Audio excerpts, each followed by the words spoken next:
Nah, pas aku mau cebok, ada tangan hitam yang tiba-tiba muncul dari lubang WC. Dia buka jendela lebar-lebar dan brak. Kejadian itu cepet banget. Sampai aku teriak kenceng yang bikin orang-orang pada merhatiin aku.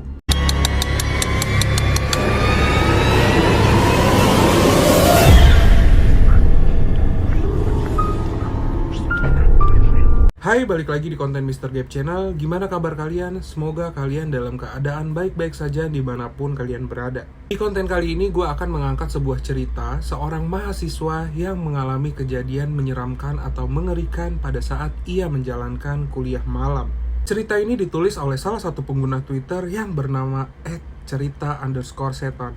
Jadi kisah ini lumayan ramai juga di Twitter karena banyak orang yang meretweet kisah ini. Bagi kalian yang suka banget membaca cerita-cerita horor ataupun cerita menyeramkan, bisa kalian langsung mampir ke akun Twitternya @cerita_setan. Oh iya, penulis juga tidak menjelaskan di mana tempat kejadiannya atau di mana kuliahnya, yang jelas di salah satu kampus. Sorry, tadi gue salah di awal, bukan mahasiswa. Jadi pengalaman ini yang bakal gue ceritain terjadi kepada seorang mahasiswi, bukan mahasiswa. Sebelum lanjut nonton konten kali ini, jangan lupa untuk kalian subscribe, like, komen, dan juga share, serta nyalakan tombol notifikasi agar kalian mendapatkan notif setiap Mr. Gaib mengupload konten. Gak usah berlama-lama lagi, beginilah ceritanya. Halo, kenalin, namaku Septi. Aku ingin membagikan pengalamanku ketika aku masih menjalankan kuliah kelas malam. Ya, pasti kalian juga ada yang mengalami kan kuliah kelas malam pada saat pulang kerja. Awalnya menyenangkan, tapi ketika sudah masuk semester 5, oh my god, tugas kuliahnya ngalahin laporan kerja. Tapi apa boleh buat, tetap aku jalani karena memang itu jenjang untuk karirku ke depannya. Perusahaan mewajibkan pegawainya untuk berijazah S1 untuk nantinya kalau ada jabatan yang lebih tinggi yang dibuka. Memang tidak semua perusahaan seperti itu, tapi perusahaan tempatku bekerja mewajibkan semua karyawannya kecuali office boy. Jadi aku Septi, aku mau membagikan pengalaman seram pada saat kuliah kelas malam. Tepatnya 3 tahun yang lalu sebelum aku lulus. Sebelumnya aku bekerja di sebuah perusahaan milik negara di bidang keuangan. Waktu itu pelayanan sudah tutup. Kemudian aku mengeluarkan beberapa berkas untuk aku input di sistem. Lalu aku meminta izin kepala unit untuk berangkat kuliah. Hampir tiap hari aku selalu izin pulang duluan karena ada kuliah malam. Dan atasan pun mengizinkan. Singkat cerita, setelah menempuh perjalanan kurang lebih 30 menit dan aku pun sampai di kampus. Oh iya, niat awalku kuliah di sini hanya untuk mendapatkan ijazah S1 tanpa mempertimbangkan jurusan apa yang aku minati. Yang penting ijazahnya, ilmunya sih bodo amat. Seperti biasa, sore menjelang malam, suasana ruang kelas yang dipenuhi orang-orang pekerja keras itu nampak ramai. Hingga pada suatu saat ketika aku baru sampai di depan kampus, ada hawa aneh yang tiba-tiba muncul. Entah itu apa, yang pasti kejadian itu pertama kali aku alami.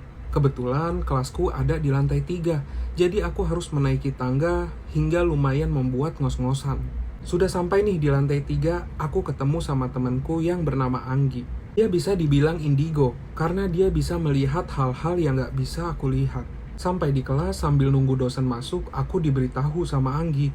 Tapi sialnya Anggi membuat aku takut. Dia bilang gini, "Sep, kamu tadi sama siapa berangkatnya?" "Hah, sama siapa? Maksudnya gimana, Anggi?" "Iya, kamu tadi berangkatnya sama siapa?" Anggi pun mengulangi pertanyaan yang sama.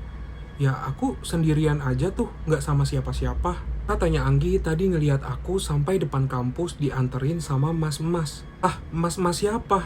Aku gak punya kakak, dan aku belum punya pacar juga. Salah lihat mungkin kamu, Nggi." Aku bilang begitu. Tapi si Anggi ini ngeyel orangnya. Dia tetap kekeh dengan pendiriannya kalau aku tadi dianterin sama cowok. Katanya cowoknya penampilannya aneh. Intinya beda aja gitu penampilannya. Kayak bukan di zaman sekarang. Aku bodo amat awalnya. Gak mau nanggepin pernyataan Anggi. Takut malah keterusan. Jam 9 malam akhirnya kelas malam selesai. Aku gak langsung pulang karena aku ada janji sama Anggi untuk nongkrong di kafe dekat kampus. Nah, pas kita lagi jalan turun ke bawah, Anggi melihat lagi. Itu mas-mas yang tadi katanya sempat nganterin aku. Dan Anggi pun bilang gini, "Tuh Sep, udah ditungguin." Ya aku langsung kaget dong, ditungguin siapa Anggi? Ya itu mas-mas yang tadi aku bilang. "Di mana orangnya?" Aku balik bertanya. "Itu di balik pagar kampus depan, pakai baju hitam." Otomatis aku langsung lihat dari ujung ke ujung. Dan ya, tidak ada siapa-siapa. Aku tarik tangan Anggi, aku ajak ambil motor, terus pergi ke kafe. Sampai di kafe, dia malah ngomel-ngomel gak jelas. Kenapa sih, Sep? Kenapa pala lu peyang? Gua gak ngeliat siapa-siapa tadi di sana, Anggi. Anggi ini orangnya cantik, pakai jilbab, matanya besar bulat kayak anime, lucu pokoknya. Dia tuh kalau kaget, matanya melotot tuh dia kelihatannya malah lucu, bukan serem. Seriusan, Sep, bisik Anggi. Tapi wajahnya nampakin kalau dia tuh takut. Sudah dari tadi dibilangin gak percaya sih. Nah dari situ kita gak membahas lagi. Kita lebih banyak ngobrol-ngobrol tentang pekerjaan. Sampai pada waktunya kita pulang masing-masing. Kebetulan sore itu pekerjaanku lagi banyak. Jadi aku berangkat kuliah malam agak terlambat. Kalau gak salah jam 7 malam baru aku sampai di kampus. Aku ketinggalan satu mata kuliah.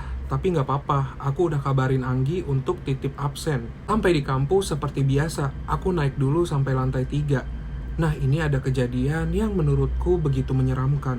Sebelumnya aku kasih gambaran kampusku dulu ya. Bangunannya ada 4 lantai. Catnya berwarna putih, tapi dominan sudah kusam. Ini salah satu kampus swasta di kota ini yang membuka kuliah kelas malam. Bangunannya berbentuk U, mempunyai parkiran kendaraan di depan kampus. Beda bangunan, jadi ya lumayan luas. Toilet di setiap lantai ada, tapi letaknya di paling ujung semua. Nggak ada tuh yang di tengah-tengah. Jadi bayangin aja, kalau malam-malam kebelet ingin ke toilet harus jalan dulu sampai ujung. Dan di sini kelasnya nggak semuanya dibuka, hanya beberapa saja. Toilet di sini bersebelahan dengan gudang. Tembok pagernya atau pembatas setinggi leher, jadi bisa melihat suasana malam. Dan seremnya juga dapet. Balik lagi ke cerita. Sebelum aku masuk ke kelas, aku sempetin dulu ke toilet, karena memang sudah kebelet pipis. Sebenarnya ada rasa takut juga, tapi aku singkirin pikiran negatifnya agar tidak terjadi apa-apa nantinya. Aku jalan cepat biar sampai. Dan pas udah di dalam toilet, tiba-tiba ada yang ngetuk pintu. Aku jawab aja, bentar masih ada orangnya. Ketukannya pun berhenti. Tapi nggak lama ngetuk lagi. Dengan tempo ketukan yang lebih cepat. Aku udah deg-degan sekaligus gemeteran. Sumpah momen-momen kayak gini tuh aku benci banget. Karena ketukannya masih kayak tadi, aku langsung buka aja pintunya.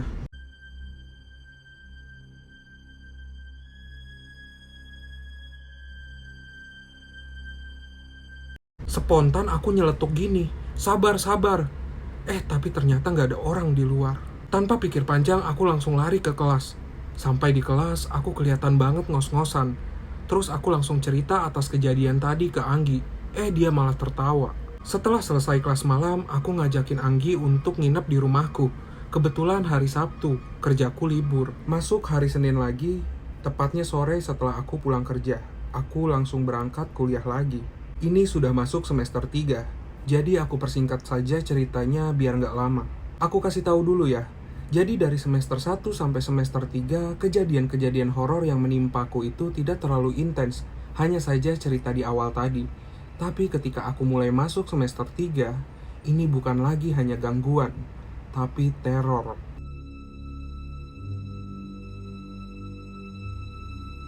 Tahu nggak kira-kira terornya apa? Terornya yaitu mas-mas yang dilihat oleh Anggi. Dia tuh ngikutin aku sampai aku lulus kuliah. Katanya Anggi, dia tuh suka sama aku. Hei mas, kita tuh beda alam. Kalau aku rasa kampus ini benar-benar serem. Pernah nggak kalian diganggu kayak gini?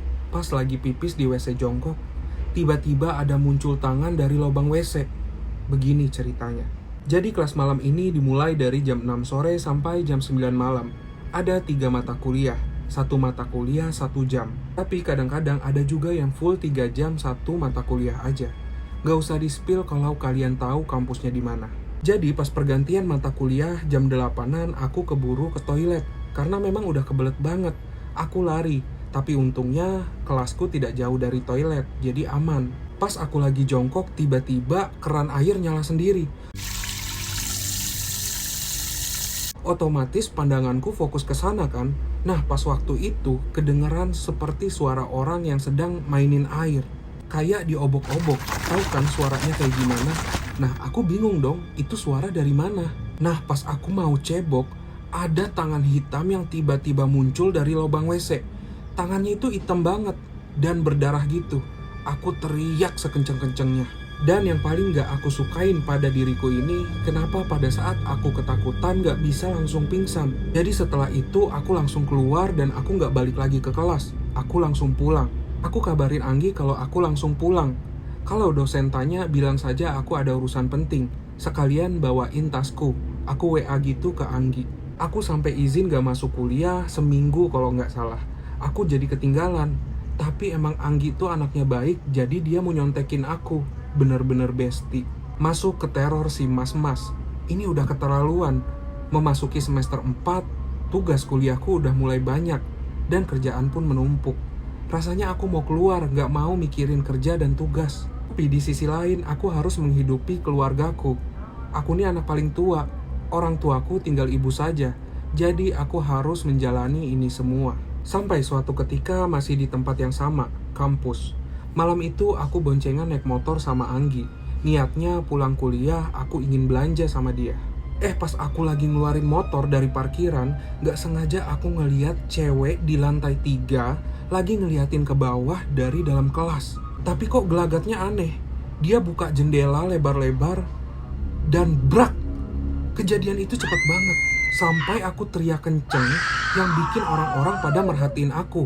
Aku langsung lari ke arah cewek yang terjun tadi. Loh, gak ada apa-apa. Padahal aku ngeliat sendiri kalau dia terjun dari lantai 3 lewat jendela. Karena Anggi juga melihat itu. Tapi dia memintaku untuk tidak memikirkan lagi. Takutnya aku jadi kepikiran dan mengganggu psikisku. Ya udah, kalau Anggi udah bilang gitu, aku iyain aja. Singkat cerita, beberapa minggu tidak ada gangguan lagi. Aku sudah mulai biasa melihat yang kayak gitu. Ya mungkin mereka cuma mau ngasih tahu kalau mereka itu ada. Iya ada. Tapi kalau mau nampakin wujud, kalau bisa ngasih tahu dulu deh, jangan tiba-tiba muncul. Nah, sudah masuk semester 5 nih. Tugas kuliah udah mulai banyak. Rasa malas pun udah muncul. Ya pokoknya mager lah kalau mau berangkat. Tapi mau gimana lagi? Karena aku anak paling tua, kewajibanku masih banyak. Di sini mas-mas yang katanya suka sama aku sudah mulai intens ngedeketinnya. Mulai dari menemani berangkat dari kantor ke kampus, pulang kampus, tidur pun ditemenin. Sampai UTS pun dikasih jawaban. Keren gak tuh? Tapi ya mau gimana lagi? Kita ini beda alam, gak bisa bersatu.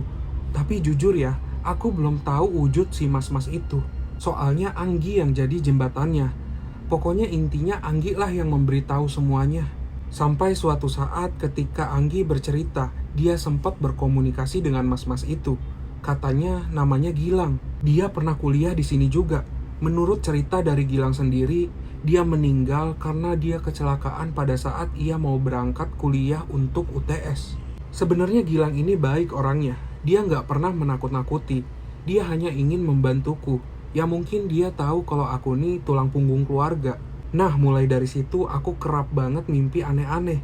Di mimpiku aku sering banget didatangi sosok laki-laki. Awalnya aku nggak tahu dia siapa. Tapi seiring berjalannya waktu, aku mulai paham. Dan aku tahu sosok lelaki itu. Ya, dia itu Gilang. Jadi gini, di dalam mimpiku itu aku dikasih lihat siapa itu Gilang. Aku dan Gilang itu sama-sama menjadi tulang punggung keluarga. Dia bekerja dan juga kuliah malam. Sebelumnya aku minta maaf dulu ya Gilang. Aku hanya ingin membagikan kisah di mana kamu itu adalah sosok lelaki yang penuh tanggung jawab dan kasih sayang. Jadi di dalam mimpiku ini, aku seolah-olah menjadi seorang penonton. Aku berdiri di sebuah bangunan yang seperti kantor. Aku melihat kalau Gilang menyelesaikan pekerjaannya. Kemudian dia buru-buru keluar, entah apa yang akan dia lakukan setelah ini. Aku belum tahu kemana Gilang akan pergi. Mendadak semua menjadi hitam. Kemudian terang kembali. Aku diperlihatkan sebuah rumah sederhana. Di dalam sana ada Gilang dan seorang wanita, juga anak kecil. Oh, mungkin ini keluarga Gilang, pikirku. Di sana Gilang terlihat memberikan sebuah bungkusan. Ya, mungkin itu makanan atau apalah. Yang pasti setelah itu adiknya seneng banget. Ia mengucapkan berkali-kali terima kasih kepada Gilang. Aku bisa lihat banget ekspresi dari ibu dan adiknya yang begitu bahagia ketika Gilang pulang membawa oleh-oleh.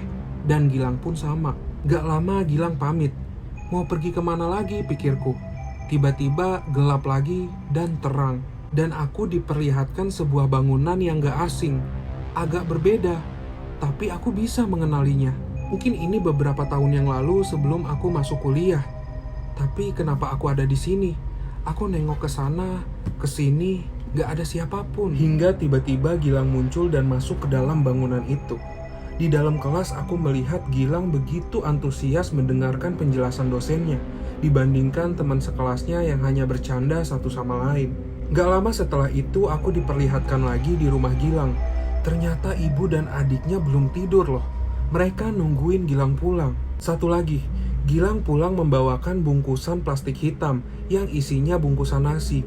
Begitu senangnya mereka melihat Gilang pulang. Rasa haru pun tak terbendung, aku pun nangis.